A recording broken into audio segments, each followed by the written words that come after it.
All right, so welcome to episode 3. I've got myself, Aaron, and my co-host with me. You trying to start shit already, huh? What?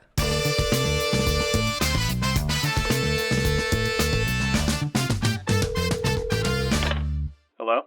Hey, this is Vin. You got me, and you're with me, and Aaron's here too. That's not how I was trying to phrase it. You literally called me a Co-host. Which, You all right, fucking but ding dong.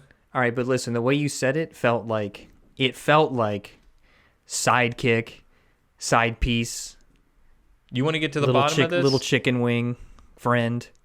Well, for people who are listening and don't understand where this might be stemming from, we can go back. We can go back. Let's go back to the formation. 2005. Yeah, 7. 2000, maybe 6. The formation of FND Films. No, dude, 2008 actually, if I remember correctly. Yeah.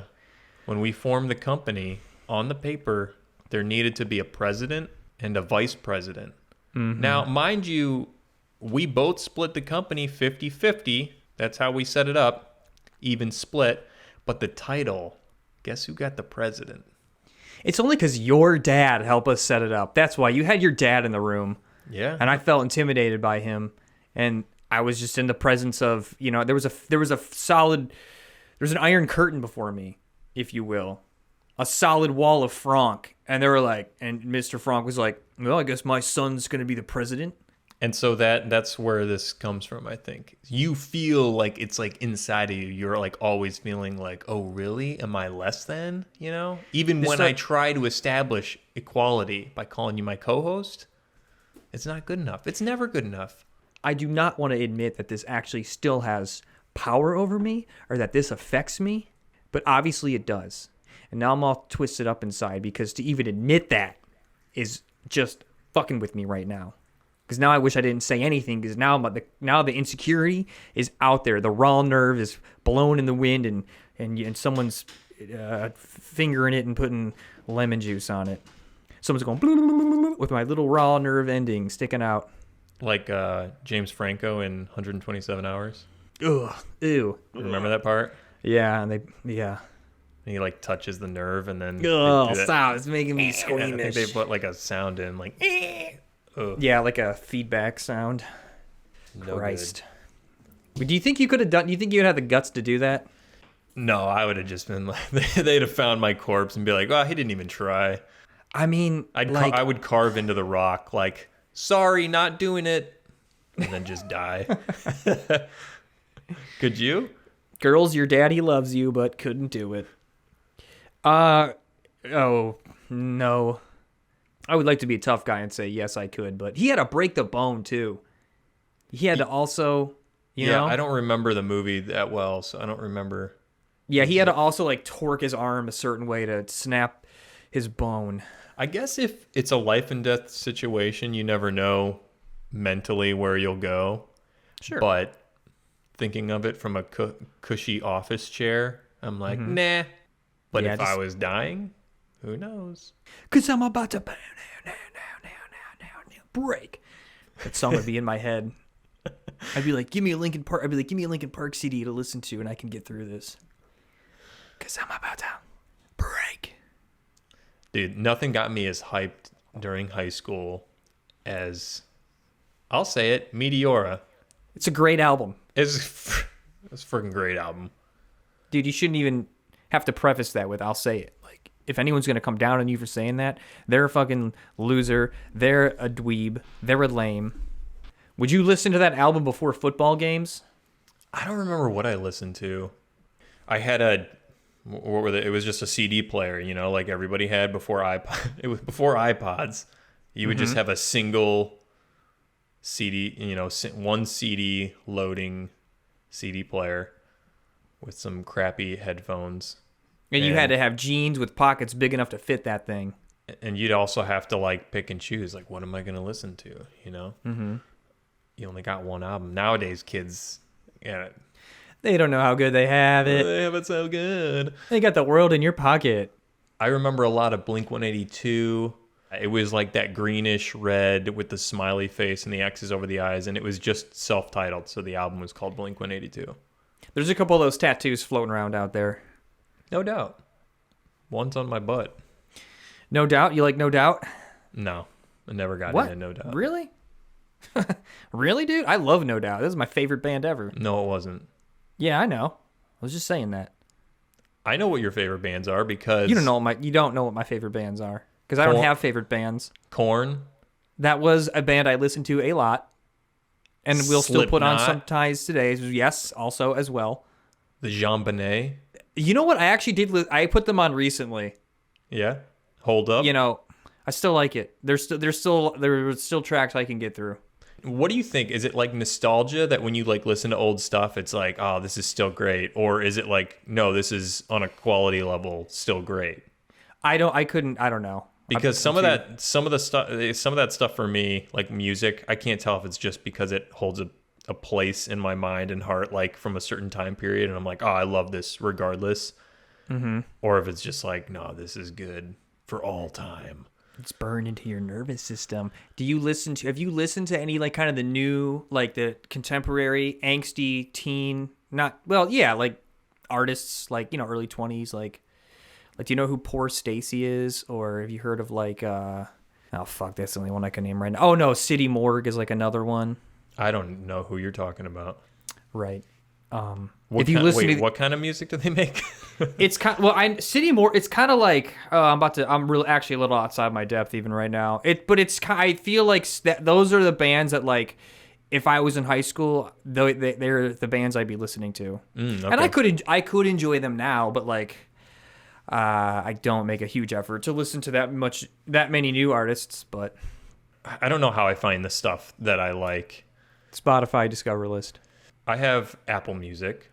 Oh shit! I didn't know. I didn't realize we were on two sides of the fence. What's the most obscure band, like hipster level, like, oh, I listen to this that you get down with? Currently, I don't know. The Flip Floppers. You're making that up. Nah. Yeah, no, I'm not. Dude, the Skippy Doos, Chicken Parmesan, and Gooey, Ooey, Louie. I don't know, Aaron. Sorry, I just caught you. I threw a really it was a curveball, man. I don't No, know. I wish I knew myself well enough to have an answer, and then there's dead air, and now I'm nervous. Now I'm sweating. I'm sweating already. We're talking about music on this. You think I expected to talk music on this episode? What do you like? Who's the weirdest thing you listen to? YouTube recommended me, I think this is how I pronounce it, Yin Yin, the rabbit that hunts tigers. Oh, I know Yin Yin. Do you? Yeah. Yeah. They got a cool album. This album's great. I actually just thought of mine. Well, I didn't think of it. I went on Spotify and they were in the middle of a song that I stopped listening to. Oh, what is it? Brainiac. Brainiac, they're not a new band. They're a band from the 90s, mid-90s, 2000s. They're from Toledo or fucking Akron? Dayton. They're from Dayton. And they were about to be huge. They were about to get signed by Interscope. They just gone on a European tour opening up for Beck. And then the lead singer died because his car, there was carbon monoxide leaking up through the floor of his car, and knocked him out one night when he was driving home, and he hit like a telephone pole and died. No, that's tragic. Holy shit! But their music's cool and weird, and you'll probably never fucking heard of them. I haven't. I know you. I know. And they're Ohio bred. I only just heard of them recently because my neighbor downstairs is like he's like a record head. He's got he's teaching me about new kinds of music all the time. And they have a song called Vincent Come On Down. And so he played it for me literally to come downstairs to. Does he summon you now with it every time he wants you to come down? How's it go? Can you hear it clearly? Is it like Vincent, come on down. Oh, sweet. Vincent, come on down. Nice. Yeah, dude. You think they were singing about you? Mm-hmm. I know they were. Wow. In one of the I forget the lead singer's name, but probably in one of his carbon monoxide fueled deliriums, he saw into the future and he saw me standing there like a golden child. Oh, that's dark. Well, I enjoy their music, so. Well, for me, it's yin yin, lo-fi hip hop, beats to chill to. Man, did those take off.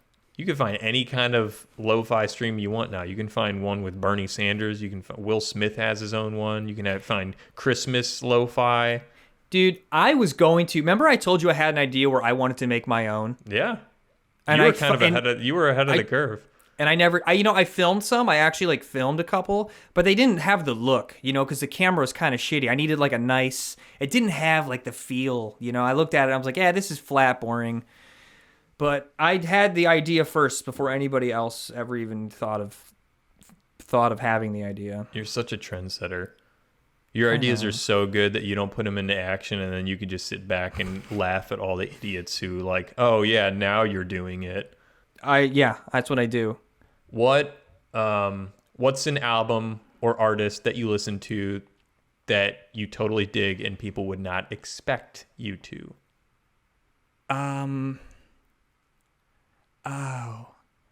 I'll do mine. I have Skippy Doo and the Lily Loos. No, see, you're making it up again.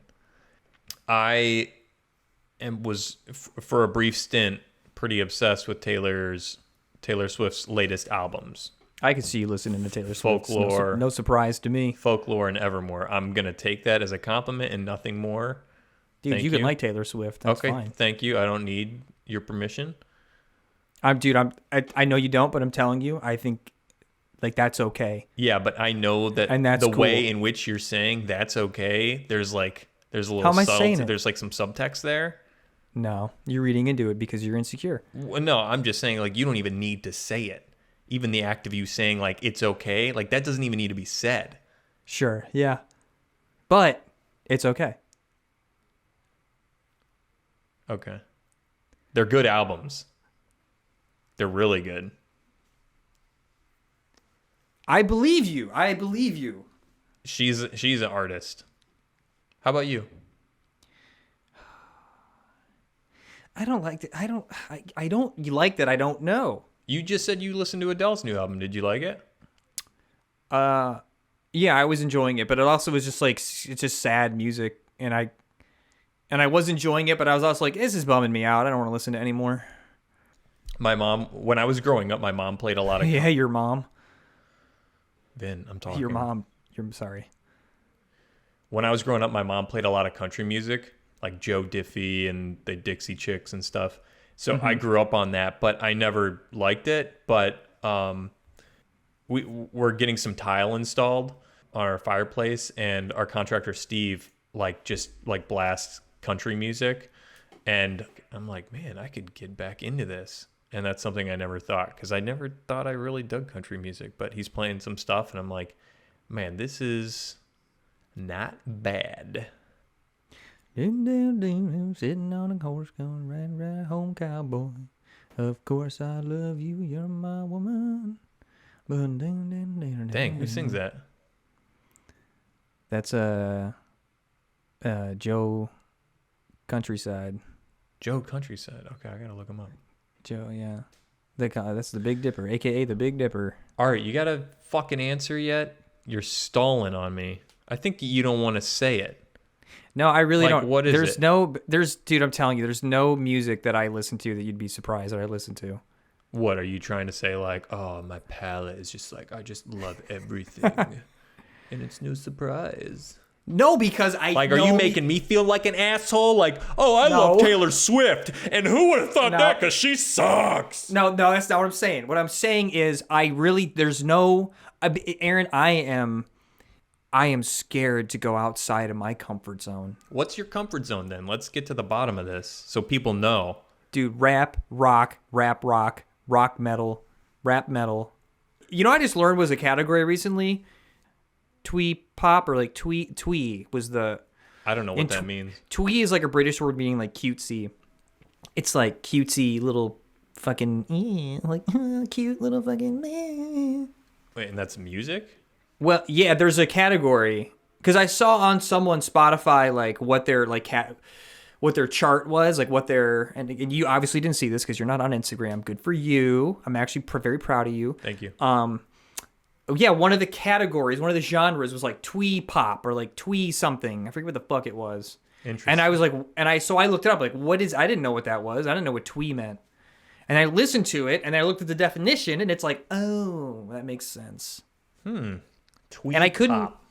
tweet something. I couldn't even name you a band, but it's like little fucking cute.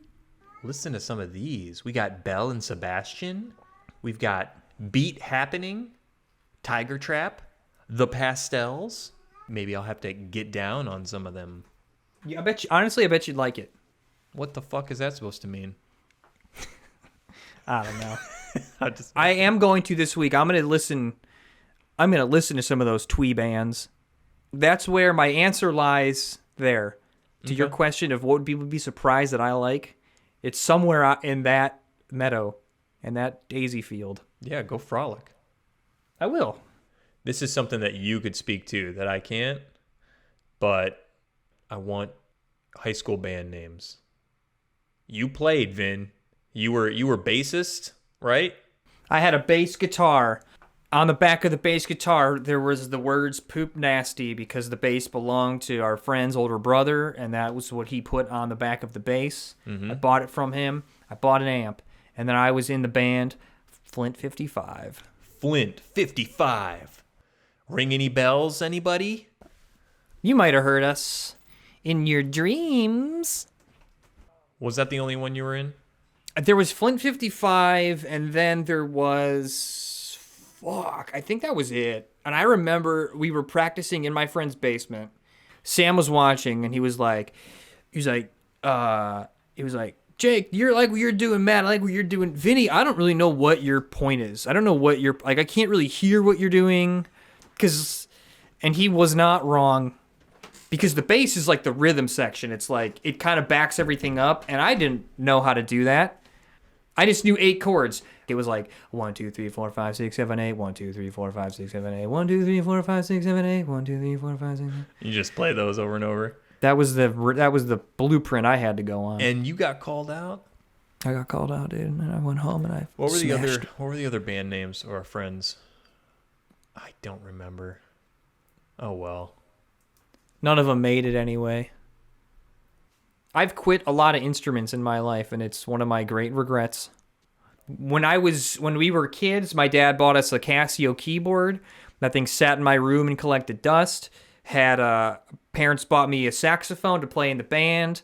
And I remember there was a day where I literally decided to put the saxophone down and go watch Double Dare 2000 because they were rebooting the show. And I was way more psyched to watch that. Hell yeah. Had a guitar. I never had a guitar, but I practiced it for... My brother had one. He's musically talented. Had a bass guitar. Had a harmonica. Quit that. The last musical instrument, and some people would even argue if it is a musical instrument that I have and can sort of play, is a didgeridoo. Did you ever master circular breathing with that? I wouldn't say I've mastered it, but I can do it. That's pretty cool. And for people who don't know, explain like what that means. Circular breathing is like you exhale at the same time that you inhale, and that's technically not what you're doing. It's more of a technique where you hold air you puff up your cheeks like a little chipmunk holding nuts for its winter storage, but your cheeks aren't full of nuts, they're full of air. And you force that air out at the same time you inhale so that you have another breath ready to go. So it's like, this is to create one continuous sound rather than like start, stop, start, stop. Right. But the thing is, like, if you were to listen to me, you could tell I can't like hide where the little bridges are, you know? Like, it's very obvious like where I'm doing the breathing, but I can keep the sound going. That's still... I believe it's still very impressive, I know. Yeah, I thought it was impressive when you were doing it. I actually thought that you were pretty good at harmonica. I had this fucking teacher at Columbia who I said something about like, it was about playing the harmonica or the didgeridoo, and she's like, "Oh yeah, the world's most annoying instrument," and it like kind of made me feel like I don't want to play this anymore. And I just think back. That's what teachers are for. I just think back like, because it was a college teacher too, so she was treating us like not like, she just wasn't coddling us.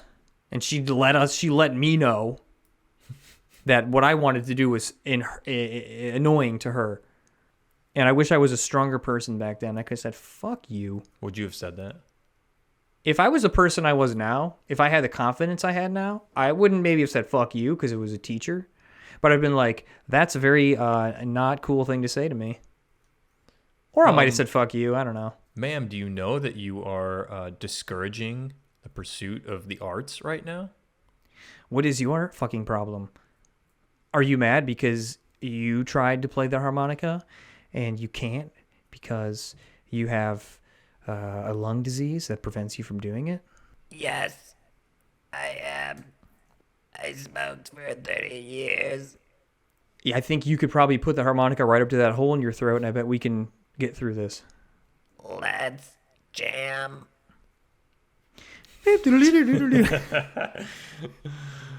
I was the same way.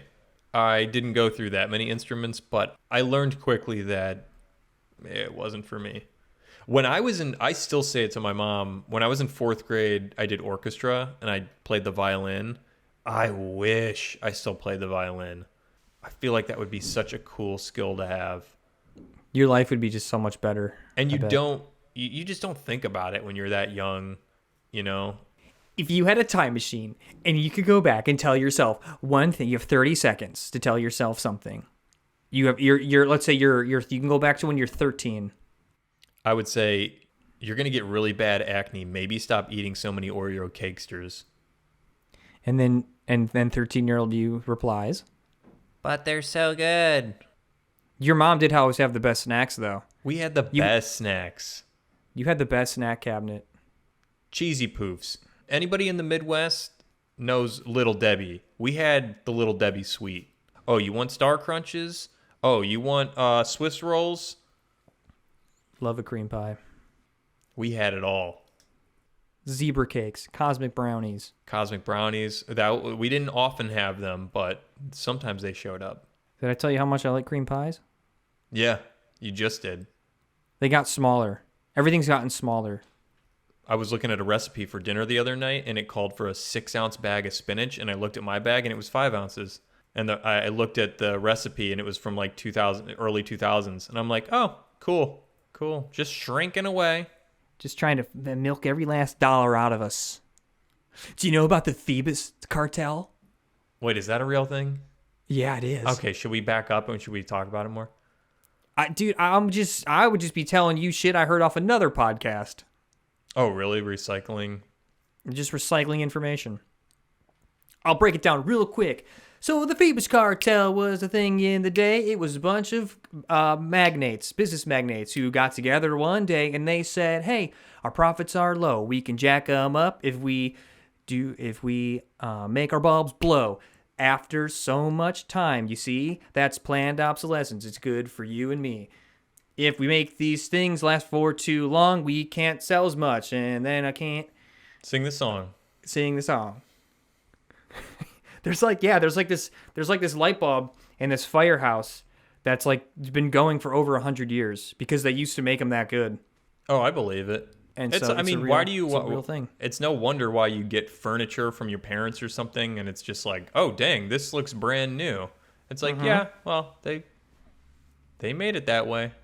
I was listening to this was in Chicago. I was listening to a guy talk about another guy's business plan, and part of the business plan was like, oh yeah, and then the things will break after so long, so people have to buy more. And I'm like, isn't that like just bad for the environment? And he was kind of like, shut up, it's a good business plan. And I remember thinking like, oh, but buddy, you're the problem, man. You and all your friends, you're the problem. We're used to it. It's too late. The system's in place. Can't fight it. Just go along. Just float down the river and then die. That's what we do. That's what we do, man. But dude, Little Debbie's? So, all right. So back to that, because we're talking about 13-year-olds, what to say, put down the Oreo cakester. Oh, yeah. We were talking about you can go back in time and tell yourself. Why were we saying that, though? Because you said something. Oh, you were talking about playing the violin. Oh, let me go back to that. So, okay. And then after the violin, it was a guitar. And the guitar I took more seriously. Like, I took lessons, but it just never clicked. and I gave up way too soon. I was just like, this is not for me. Dropped it. Let me play my video games. I'm not musically inclined. I think that I am. I just don't put any time into it. Oh yeah, you're so good at everything.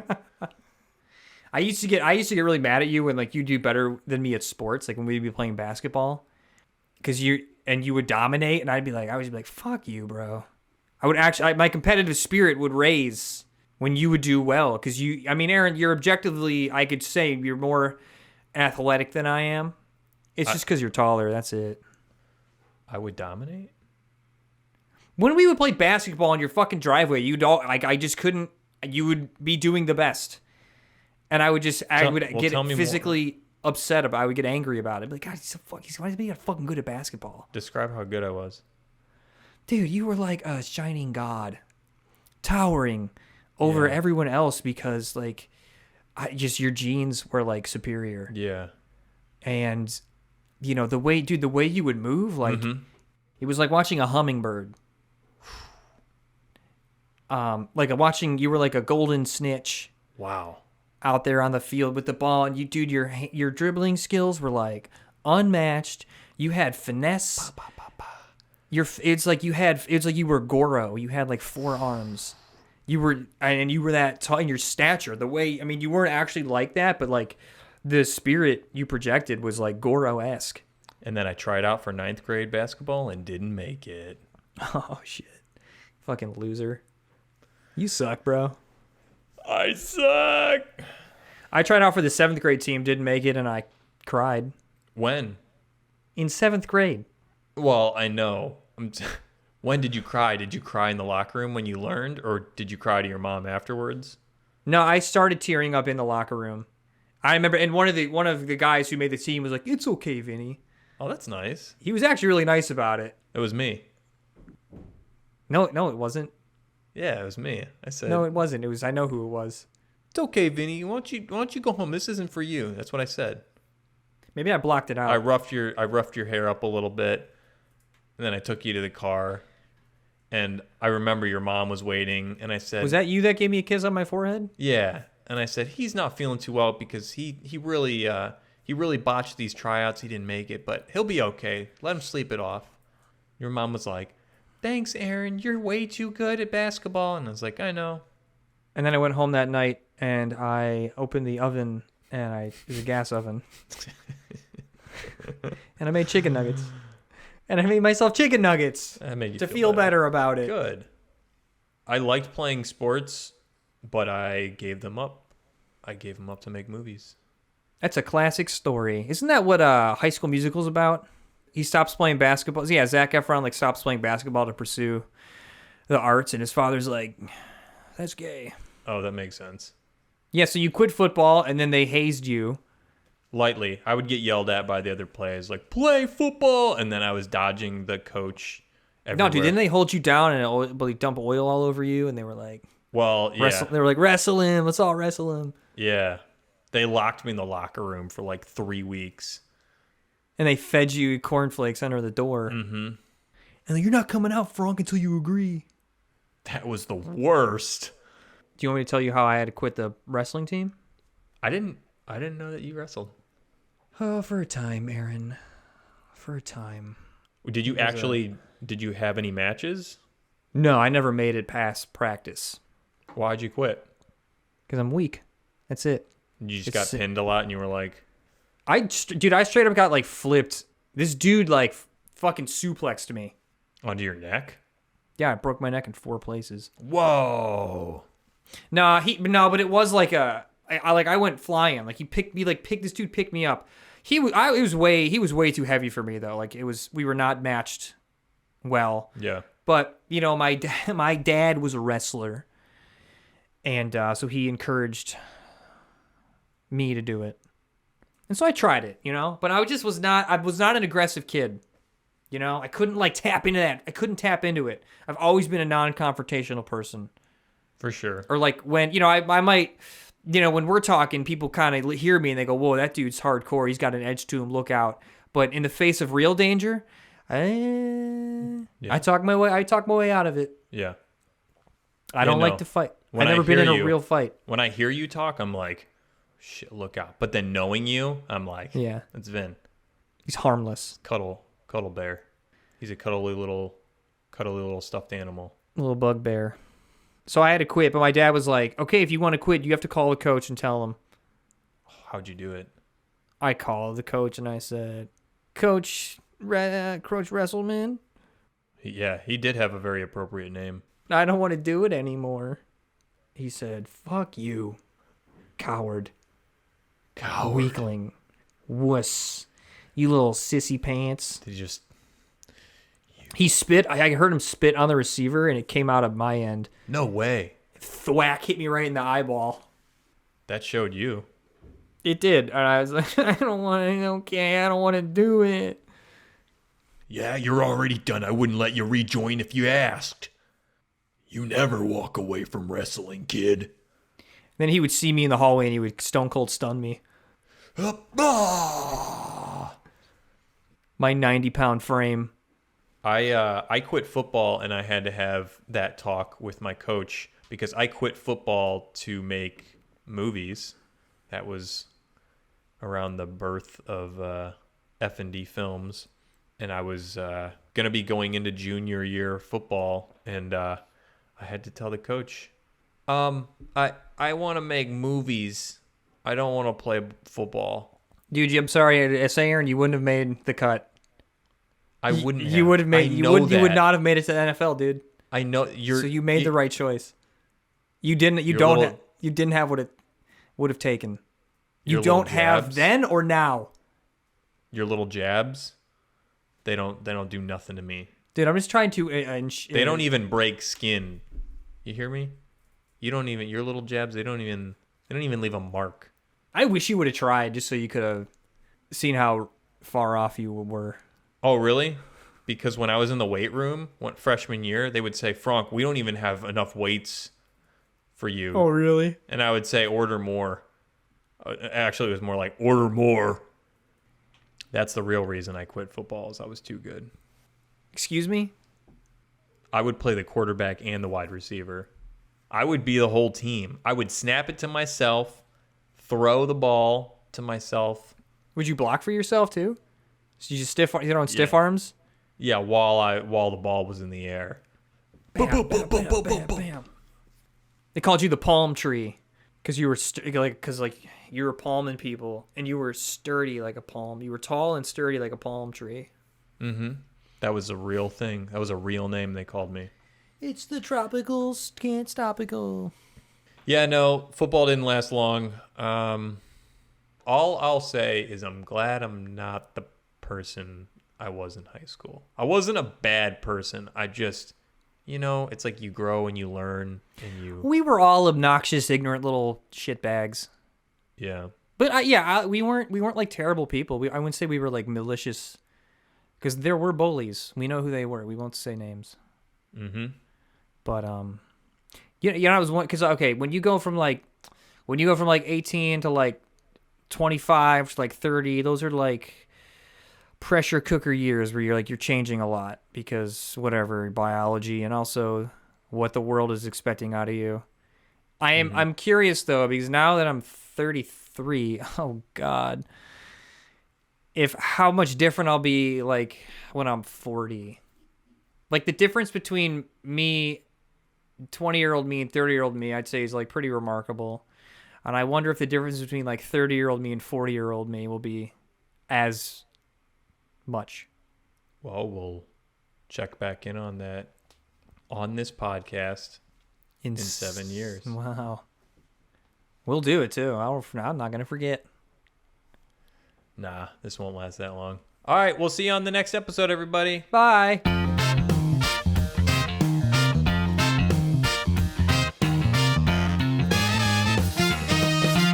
It's Fonecallz.